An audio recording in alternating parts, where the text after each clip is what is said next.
வணக்கம் நேயர்களே. இன்னைக்கு தமிழ் கிளாசிக் மூவி ரிவ்யூ சீரிஸ்ல பார்க்க போற படம் ஆசை இப்ராஹிம் ராவுத்தர் தயாரிப்புல ஆர்கே செல்வமணி இயக்கத்துல புரட்சி கலைஞர் விஜயகாந்த் நடிப்பில் வெளிவந்திருக்க கேப்டன் பிரபாகரன். இந்த படம் விஜயகாந்தோட 100வது படம். இந்த படத்தோட கதை என்ன அப்படின்னு சொல்லி பார்த்தோம்னா, ஒரு ஆதரவற்ற சிறுவனா வர்ற விஜயகாந்த சின்னத்தம்பி ராவுத்தர், பாத்திமா பிவி அப்படின்ற 2 இஸ்லாமியர்களை எடுத்து வளர்த்துறாங்க. அவர் படிச்சு பெரிய ஆகிறாரு. அவர் கூட அவர் நண்பரான சரத்குமாரும் இவர் 2 பேருமே ஐஎஃப்எஸ் படிச்சு வன அதிகாரிகளா ஆகிறாங்க. இந்த சமயத்துல வந்துட்டு விஜயகாந்துக்கு ரூபினியோட காதல் வருது. ரூபினியோட அப்பா வந்துட்டு ஒரு மந்திரியா இருக்காரு. இவங்க காதலை சேர்த்து வைக்க சரத்குமார் முயற்சி பண்றதுனால கோபமடைந்த அந்த மந்திரி சரத்குமாரை வீரபத்ரன் இருக்கக்கூடிய சத்தியமங்கலம் காட்டுல டிரான்ஸ்ஃபர் பண்ணிடுறாரு. அங்க போற சரத்குமார் வீரபத்ரனை பிடிக்கிற முயற்சியில் ஈடுபடுறாரு. இதனால ஆத்திரமடைகிற வீரபத்ரன் சரத்குமாரை கொண்டுறாரு. ஆனா வீரபத்ரன் பிடிக்க போன சரத்குமார் என்ன ஆனாரு அப்படிங்கிறது அவங்க குடும்பத்துக்கோ போலீஸுக்கோ மற்றவங்களுக்கோ தெரியல. இதனால பயப்பட்ட அவங்க குடும்பம் இந்த தகவலை வந்து விஜயகாந்த் கிட்ட சொல்லும்போது, விஜயகாந்த் வந்துட்டு தன்னால தானே தனது நண்பன் சரத்குமார் இப்படி ஆச்சு, அதனால அவருக்கு என்ன ஆச்சு அப்படிங்கிறத கண்டுபிடிக்கிறதுக்கு எனக்கு சத்தியமங்கலத்துக்கு டிரான்ஸ்ஃபர் வேணும் அப்படின்னு தானே கேட்டு இவர் வீரபத்ரனை பிடிக்கிறதுக்காகவும் தன்னோட காணாம போன நண்பனை கண்டுபிடிக்கிறதுக்காகவும் சத்தியமங்கலத்துக்கு போறாரு. அங்க போய் அவரை வீரபத்ரனை பிடிக்கிற முயற்சியில் ஈடுபடும் போது அவரோட தாயை உணர்றாங்க மற்றும் அவரோட மனைவி குழந்தைய கடத்திட்டு போயிடுறாங்க. இந்த சூழ்நிலையில விஜயகாந்த் வீரபத்ரனை பிடிச்சாரா இல்ல தன் குடும்பத்தை காப்பாத்தினாரா, என்ன நடந்தது அப்படின்றதுதான் படத்தோட கதை. விஜயகாந்த் அவர்கள் தனது 100வது படம் அப்படிங்கிறத நிரூபிக்கும் விதத்துல படத்துக்கு தனக்கு தேவையான தான் தரவேண்டிய அனைத்து முயற்சிகளையும் தந்திருக்காரு. ஆக்ரோஷமான சண்டை காட்சிகள், ஆக்ரோஷமான வசன காட்சிகள் மற்றும் பாச போராட்டமான காட்சிகள் எல்லாத்திலுமே மிகச்சிறந்த பங்களிப்பு கொடுத்திருக்காரு அப்படின்னு தான் சொல்லணும். அவருக்கு அடுத்தபடியா முக்கியமான கதாபாத்திரம் சரத்குமாருக்கு கொடுக்கப்பட்டிருக்கு.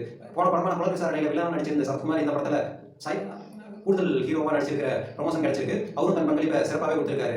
நடுவில் சரத்குமாருக்கு காதலியா வரக்கூடிய ரம்யா கிருஷ்ணனோட அந்த பகுதியும் சிறப்பாக வந்திருக்கு. குறிப்பா ரம்யா கிருஷ்ணன் அந்த பாசமுள்ள பாண்டிய பாடலுக்காகட்டும், ஆட்டமா தேரோட்டமா பாடலுக்காகட்டும் அவரோட நடன காட்சிகள் எல்லாம் மிக அருமையா வந்திருக்கு. இதுக்கு மிக நன்றி சொல்லணும் அப்படின்னா யாருன்னா இசைஞானி இளையராஜாவுக்கு தான். இன்னைக்கு அந்த 2 பாடல்களை எடுத்துக்கிட்டா ஒழிக்காத கிராமங்களே கிடையாது அப்படிங்கிற அளவுக்கு மிக அருமையா பட்டையை கிளப்பிட்டு இருக்குது பாடல்கள். பின்னணி இசையிலையும் இசைஞானி இளையராஜா பக்காவா பண்ணியிருக்காருன்னு தான் சொல்லணும். ஒளிப்பதிவு அப்படின்னு சொல்லி எடுத்துக்கிட்டோம்னாக்க கதைகளெல்லாம் தேர்வு செய்யப்பட்டிருக்கிற மலைகள் மலை சார்ந்த பகுதிகள் எல்லாம் ஒளிப்பதிவாளர் ராஜராஜன் மிக அருமையா ஒளிப்பதிவு செஞ்சிருக்காரு அப்படின்னு சொல்லலாம். சண்டை காட்சிகள் அப்படின்னு எடுத்துக்கிறப்ப அண்ணல் அரசு ஹாலிவுட் படங்களுக்கு இணையா இந்த படத்தை எடுத்திருக்காங்க அப்படின்னு சொன்னா கண்டிப்பா அது மிக இல்லைன்னு தான் சொல்லணும். ஒட்டுமொத்தமா சொல்லும்போது பார்த்தோம் அப்படின்னா படம் வந்துட்டு மிக ஒரு அருமையான பேக்கேஜா வந்திருக்கு.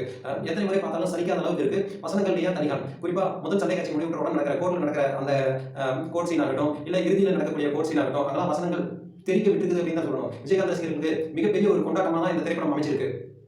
அடுத்து இந்த படத்தில் குறிப்பிட்ட இந்த நடிகர் அப்படின்னு யாரை சொல்லணும் அப்படின்னா, புதுசாக வில்லன் நடிகர் ஒருத்தர் அறிமுகமாயிருக்காரு, மன்சூர் அலிகான் அப்படின்னு சொல்லிட்டு. அவர் மாதிரி ஒரு வில்லனை இது வரைக்கும் தமிழ் சினிமா பார்த்தது இல்லைங்கிற அளவுக்கு மிக கொடூரமாக ஒரு வில்லத்தனமான நடிப்பு, அவரோட நடிப்பு, வசனம், உச்சரிப்பு எல்லாம் பார்க்கும்போது நமக்கே பயம் ஏற்படுற அளவுக்கு இருக்கு. கிட்டத்தட்ட வீரப்பன், சந்தனக்கடத்தல் வீரப்பனோட ஒத்த மாதிரி ஒரு கதாபாத்திரம் தான் இந்த வீரபத்ரன் கதாபாத்திரம். அது அவ்வளவு திறம்பட சிறமையா செஞ்சிருக்காரு அப்படின்னு தான் சொல்லணும். ஒட்டுமொத்தமா இந்த படம் ரசிகர்கள் எல்லாரும் கொண்டாடி இருக்கக்கூடிய ஒரு வெற்றி படமாக தான் அமைச்சிருக்கு.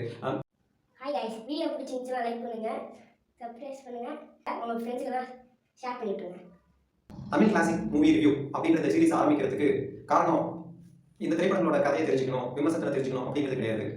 நம்ம ஒரு சில படங்களை பார்க்கும்போது நமக்கு சிறு வயதுக்கே போன மாதிரி ஒரு ஞாபகம் வரும். அந்த படத்தை நம்ம தாத்தா பாட்டி கூட பார்த்துருப்போம், சித்தப்பா பெரியப்பா கூட பார்த்துருப்போம், மாமா அத்தை கூட பார்த்துருப்போம், நண்பர்களோட பார்த்துருப்போம். அவர்களில் சிலர் இன்னைக்கு நம்ம கூட இருக்கலாம், எல்லாமே போகலாம். ஆனால் இந்த படங்களை பற்றி பேசும்போதும் பார்க்கும்போதும் நமக்கு அவர்களோட நினைவுகள் வருது இல்லையா? அந்த ஒரு நினைவுகளுக்கு சென்று வரணும் அப்படிங்கிறதுக்காக தான் இந்த கிளாசிக் ரிவ்யூ அப்படின்ற ஒன்று போட்டேன். இதை பற்றி பேசும்போது என்னோட குழந்தை பருவத்துக்கே போகிற ஒரு அனுபவம் எனக்கு கிடைக்குது. இது கண்டிப்பாக உங்களுக்கும் கிடைக்கும் அப்படின்னு நான் நினைக்கிறேன். அதனால ஒவ்வொருத்தருக்கும் ஒவ்வொரு படம் அவங்க மனசுக்கு பிடிச்ச மாதிரி தான் இருக்கும். இது இவங்களோட போய் பார்த்தேன், அவங்களோட போய் பார்த்தேன் அப்படின்னு சொல்லிட்டு. ஸோ அந்த மாதிரி உங்களுக்கு உங்கள் மனசுக்கு பிடிச்ச படங்கள் இருந்தால் கமெண்ட்ல சொல்லுங்க. முடிஞ்சா அந்த படங்களோட விமர்சனங்களை அடுத்து நான் வெளியிடுறதுக்கு முயற்சி பண்ணுறேன். ஓகே, இப்போ இந்த படத்தை பற்றி நம்ம பார்க்கலாம். சுமார் 30 to 35 ஆண்டுகளாக போகுது நம்ம கேப்டன் பிரபாகரன் திரைப்படம் வெளிவந்து. இந்த திரைப்படம் புரட்சி கலைஞர் விஜயகாந்துக்கு கேப்டன் அப்படின்ற அடைமொழி பெற்றுந்துச்சு அப்படின்றதுல எந்த ஒரு மாற்று கருத்துமே கிடையாது. ஏன்னா அந்த அளவுக்கு ஒரு வெற்றிகரமான படமா அமைச்சது. இது பல மூட நம்பிக்கைகளை உடைத்தெரிஞ்சிச்சு அப்படின்னு சொன்னா அது மிகையாகாது. ஏன்னா ரஜினி, கமல் போன்ற மூத்த நடிகர்களோட 100வது படம் வெற்றிகரமா அமையல. அந்த வகையில இவருக்கும் வெற்றிகரமா அமையாதோ அப்படின்ற ஒரு பயம் எல்லாத்துக்குமே இருந்தது. ஆனா அதையெல்லாம் தாண்டி இவரோட 100வது படம் மிகப்பெரிய பிளாக் பஸ்டர் ஹிட் ஆகி எல்லாத்துக்கும் ஒரு சர்ப்ரைஸ் கொடுத்துச்சு. அடுத்த மூட நம்பிக்கை என்ன அப்படின்னு சொன்னா, நடிகை ரம்யா கிருஷ்ணன் கிட்டத்தட்ட 1983 இருந்து அவங்க நடிக்க வந்து தமிழ், கன்னடம், தெலுங்கு இந்த 3 திரையிலையும் அவங்க நடிச்சிட்டு இருந்தாங்க. ஆனா அவங்க நடிச்ச எந்த ஒரு படமே அவங்க ஒரு காட்சிக்கு வந்துட்டு போனா அந்த திரைப்படம் வெற்றி பெறாது அப்படின்ற ஒரு மூட நம்பிக்கை எல்லாம் மத்தியிலே இருந்தது. ஏன்னா எந்த படமே அவங்களுக்கு ஹிட் ஆகல. அதை தாண்டி அவங்க கொண்டு வந்து இந்த படத்தை போட்டாங்க. எல்லாத்துக்கும் இதுவும் ஒரு கூடுதல் பயமா இருந்துச்சு, நம்ம வெற்றி அடையுமா அடையாது அப்படிங்கிறது. ஆனா அதையெல்லாம் தாண்டி அவங்களோட நடிப்பு பேசப்பட்டுச்சு. அது போக மிகப்பெரிய வெற்றியும் அமைச்சது. இன்னைக்கு வரைக்கும் ரம்யா கிருஷ்ணன் தொடர்ந்து 33 ஆண்டுகள் திரையுலகில் நடிச்சுட்டு தான் இருக்காங்க. அதன் பின்னாடி பல வெற்றி படங்கள் கொடுத்துருக்காங்க. இது அவங்களுக்கும் ஒரு நல்ல பிளாட்டமா இருந்துச்சு. வில்லன் துணை நடிகராக வில்லன் நடிகராக இருந்து கதாநாயகன் அளவுக்கு உயர் அளவுக்கு சரத்குமாருக்கு இது ஒரு முக்கியமான திரைப்படமா அமைச்சது. இப்படி கேப்டன் பிரபாகரன் படத்தை பற்றி சொல்லணும் அப்படின்னா ஒவ்வொருத்தங்களுக்கும் ஒவ்வொரு வகையில இது வந்துட்டு முன்னேற்றத்தை கொடுத்துச்சு அப்படின்னு தான் சொல்லணும். ஆர்கே செல்வமணி அப்படின்ற டைரக்டர் வந்துட்டு ஒரு பெரிய பிரம்மாண்ட இயக்குனராக எல்லாத்துக்கும் அறிமுகப்படுத்துச்சு. இந்த திரைப்படத்தோட வில்லன் நடிச்ச மன்சூர் அலிகான் இந்த படம் தான் அறிமுகம். ஆனால் அதுக்கு பின்னாடி பல படங்கள்ல நடிச்சிருந்தாரு. இன்னைக்கு வரைக்கும் நடிச்சிட்டு இருக்காரு. குறிப்பாக விஜயகாந்தோட பெரும்பாலான படங்கள்ல மன்சூர் அலிகான் இடம்பெற்று இருப்பாரு. அவரோட ஒரு ஆஸ்தான நடிகராக கூட இருந்திருக்காரு. பல படங்கள் அவர் கூடவே இருந்தாரு. சமீபத்தில் விஜயகாந்தோட மறைவுக்கு ரொம்ப வருந்தி கடைசி வரைக்கும் கூடவே இருந்து அவர் கண்கலங்கிற காட்சியெல்லாம் பார்க்கும்போது நமக்கு மிகுந்த வருத்தமாக தான் இருந்தது. மன்சூர் அலிகான் அதுக்கடுத்து குறிப்பிட்டு சொல்லணும் அப்படின்னா இந்த படத்தில் அறிமுகம் ரஞ்சன் அப்படின்ற பெயரில் நடித்த நடிகர் சொல்லணும். ரஞ்சன் சொன்னா உங்களுக்கு தெரியாது. இன்னைக்கு சொல்லணும் அப்படின்னா லிவிங்ஸ்டன் அப்படின்னு சொன்னா நம்ம எல்லாருக்கும் தெரியும். வீரபத்ரன் குரூப்புக்கு ஆப்போசிட் குரூப் அவரோட பங்காளியா இருந்து அவருக்கு எதிரியா மாறின குரூப்ல இருப்பாரு. அவங்க கூட தான் ரம்யா கிருஷ்ணன் அடைக்கலமா இருப்பாங்க. அந்த ஒரு கிட்டு அப்படின்ற கதாபாத்திரம் பண்ணியிருப்பாரு, சிறப்பாக பண்ணியிருப்பாரு. அதுக்கு பின்னாடி ரஞ்சன்ற பேர் மாதிரி லிவிங்ஸ்டன் பேர்ல விஜயகாந்த் கூட சில படங்கள் நடிச்சு பின்னால கதாநாயகனாகவும் நடிச்சு இன்னைக்கு ஒரு சிறந்த குணச்சித்திர நடிகனா முன்னேறி இருக்காரு. இந்த மாதிரி பலருக்கும் இந்த படம் வந்து ஒரு புது வாழ்வு கொடுத்துச்சு அப்படின்றதுல எந்த மாற்றமும் இல்லை. கேப்டன் பிரபாகரன் அவர்களுக்கு மட்டும் இல்லை, நமக்கும் ஒரு நினைவுகளை கொடுக்கும் அப்படின்னு நான் நம்புறேன். ஏன்னா எந்த ஒரு திருவிழாவுக்கு போனாலும் இந்த படத்தோட பாடல்கள் நடன நிகழ்ச்சியில இடம்பெறாம இருக்காது. பல திருவிழாக்கள்ல அப்பெல்லாம் வந்து திரை கட்டி படம் போடுவாங்க, அல்லது டெக் எடுத்து வந்து டெக்ல படம் போடுவாங்க. இதுல எல்லாம் பார்த்த அனுபவங்கள் இருக்கும். கண்டிப்பா எல்லாத்துக்கும் இதுல ஏதாவது ஒரு அனுபவம் இருக்கும் நான் தீர்மானம் நம்புறேன். மீண்டும் மீண்டும் ஒரு நல்ல திரைப்பட விமர்சனத்தோட உங்களை சந்திக்கிறேன். நன்றி, வணக்கம்.